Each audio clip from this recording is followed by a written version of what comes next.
ജനുവരി 2 സ്തൂപകന്യക Our Lady of the pillar.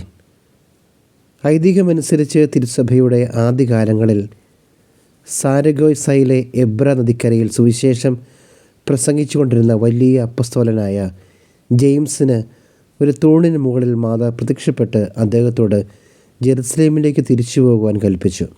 ആ സ്ഥലത്ത് ഒരു പള്ളി പണിയുവാനും ജെയിംസിനോട് ആവശ്യപ്പെട്ടു.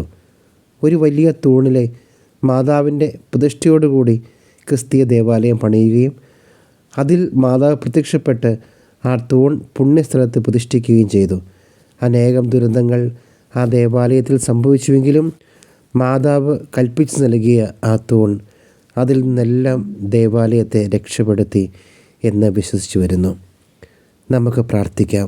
പരിശുദ്ധ അമ്മേ മാതാവേ, ഞങ്ങളുടെ കുടുംബത്തിൽ കടന്നു വരുന്ന എല്ലാ തിന്മകളും പരിശുദ്ധ അമ്മയുടെ ദിവ്യമായ സാന്നിധ്യം വഴി തകർക്കണമേ, ഞങ്ങളുടെ കുടുംബത്തെ അനുഗ്രഹിക്കണമേ എന്ന് നമുക്ക് പ്രാർത്ഥിക്കാം. നന്മ നിറഞ്ഞ മറിയമേ സ്വസ്തി, കർത്താവ് അങ്ങയുടെ കൂടെ സ്ത്രീകളിൽ നിന്ന് അനുഗ്രഹിക്കപ്പെട്ടവളാകുന്നു. അങ്ങേ ഉദരത്തിൽ ഫലമായി ഈശോ അനുഗ്രഹിക്കപ്പെട്ടവനാകുന്നു. പരിശുദ്ധ മറിയമേ തമ്പുരാൻ്റെ അമ്മേ, പാപികളായ ഞങ്ങൾക്ക് വേണ്ടി എപ്പോഴും ഞങ്ങളുടെ മരണസമയത്തും തമ്പുരാനോട് അപേക്ഷിച്ചു കൊള്ളണമേ. പിതാവിൻ്റെയും പുത്രൻ്റെയും പരിശുദ്ധാത്മാവിൻ്റെയും നാമത്തിൽ ആമേൻ.